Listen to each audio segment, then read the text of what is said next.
episode of Biker's Inner Circle, Underground Radio. Biker rap and music to rent by. You're listening to Good Time Charlie on Biker's Inner Circle, Underground Radio.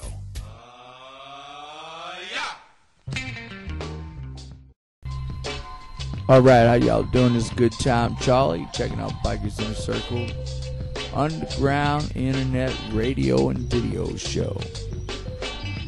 Hey, I like to say music to wrench by, biker rap, and I be rapping all the time.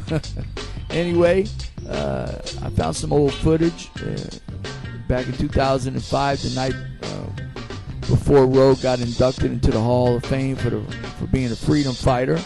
And Rogue's a really good friend of mine, and this is some pretty cool stuff, and kind of shows you what Rogue was thinking about that night before he got inducted. So this goes out to my good friend Rogue. Love and respect. You're checking out Biker's Inner Circle on the internet. Keep your rubber side down. So hey Rogue, hey man, it's an honor in the first place to be here, and tomorrow's going to be the big day for you, and I know I'm very proud of you, man, and I'd like to know how you feeling about right now. You know, tomorrow's a lot of cats going to be there. It's a very cool thing that's happening for you tomorrow. How you feel about it? Humble.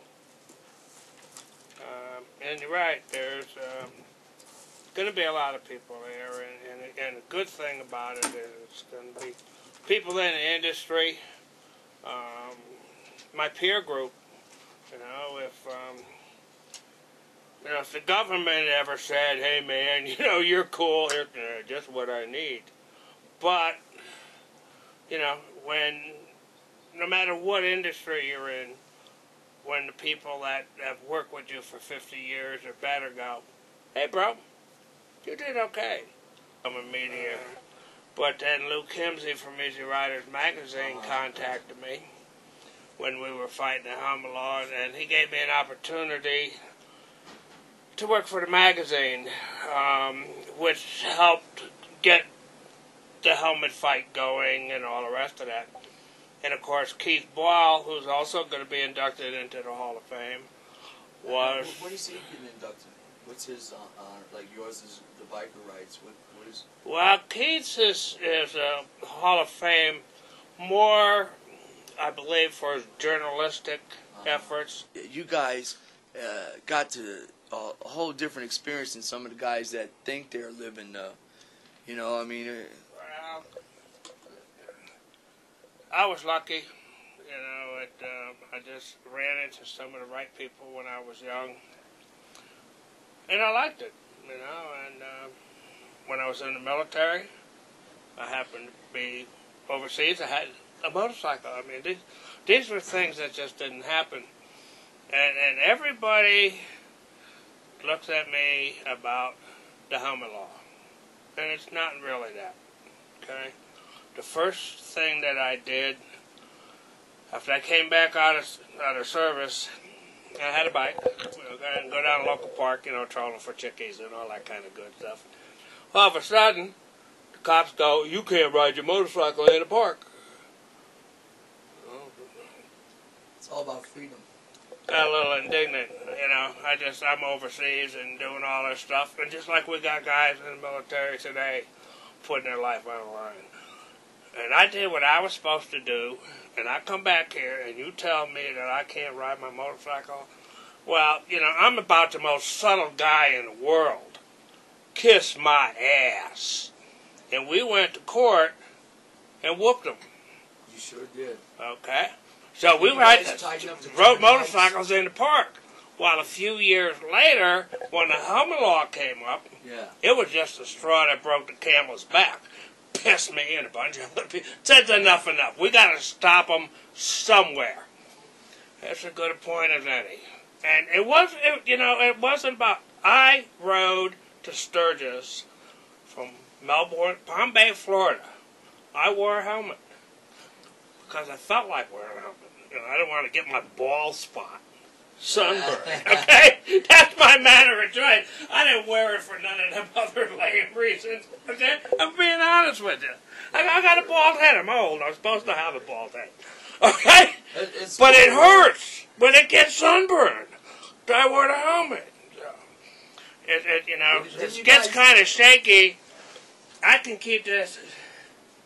Oh, I'm sorry, I got my rogue hat on, but I can keep this hat on at 100 miles an hour on that motorcycle I'm running.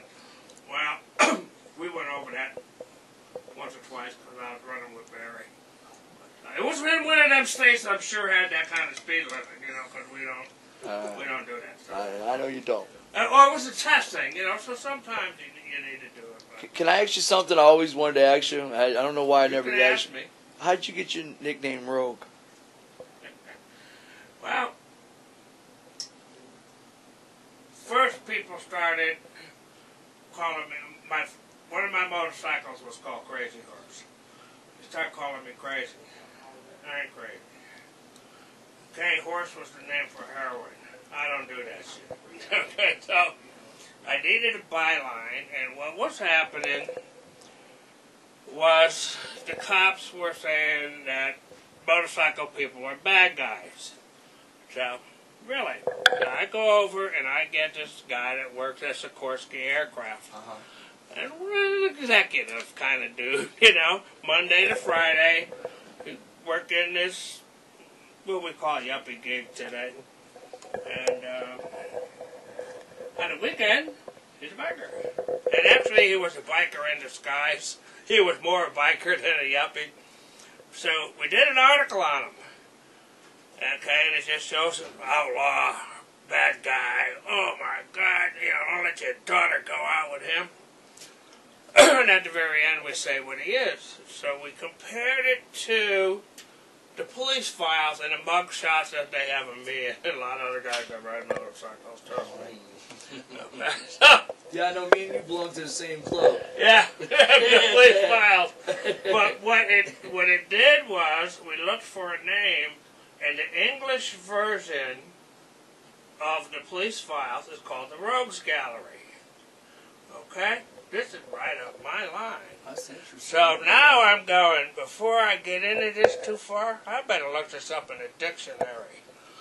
Well, they got this rogue elephant thing and all the rest of that, but one of the things is a male that teases, plays with women, I'm not really sure, it's been a few years. But it has to do with women and having fun. This was right up my alley, And, tell you too is I got the pleasure of finally riding with you in Daytona. And, I rode with some old school guys and, some of the boys back in California. And, man, something about you guys from all the years you've been riding. It's almost like the musician thing. We make it look easy when we've been playing a long time. Like I can close my eyes, drink a bunch of whiskey, and same thing, man. And you guys have this finesse. So I don't even know if that's the right word, but it's just an honor to ride next to you. I know I ain't gonna get some turn on or left turn or the thing. I know I'm safe. It's a. And see, a lot of people don't even realize that part of it. You hit some bad keys, we hit some bad turns, okay? Yeah. And I was lucky way back. I learned to ride at 14 years old, and I was taught by a man by the name of Eddie Smalley. Wow. On a BSA, and he ran the #1 plate in Connecticut, AMA plate. Taught me to ride in the dirt. Taught me to lay the motorcycle down, get off, and not get hurt. Years later, I took motorcycle safety course. I became an instructor. I also laid a couple down. I died. Okay. Actually, one night I died. I was in a motorcycle accident and I died. And the doctor was a friend of mine and brought me back to life. Well, in the song I wrote about you, there's a lyric. I say he's been on the road a long time. He's had his share of falls. You don't ride that long without having some. I think that we learned by trial and error, and I'm so grateful for the people that have taught me things through the years. And I think it's part of my responsibility to pass that on to the next generation. Now, understanding, this is my opinion, okay? And we all know what opinions are like, okay? You know, like people have two things, okay? And opinions one of them. So, but with some of that came trial and error. I did this. It hurt. You know, I'm going to suggest you don't do it. Or you can go ahead and try it. And then when you come back and say, oh, man, don't that boy much? Oh, yeah, see? So we don't have all the answers. But we live this. Like, it's a lifestyle within a lifestyle, a society within the big society. Okay? We take care of our own. Hey, Gary, so tomorrow you have to say a speech, This is my buddy, yeah. He has to introduce me tomorrow. Now, this is real biker TV. So, Gary, tomorrow you got to do a speech, or you got to memorize, or you going to have it where you can, or you just going to go out. Is that fucking camera running? Yeah. No. Yeah, and he ain't going to mess up either. Come on. Because he's in deep doo-doo. You're not going to do it. Come on. Yeah, yeah.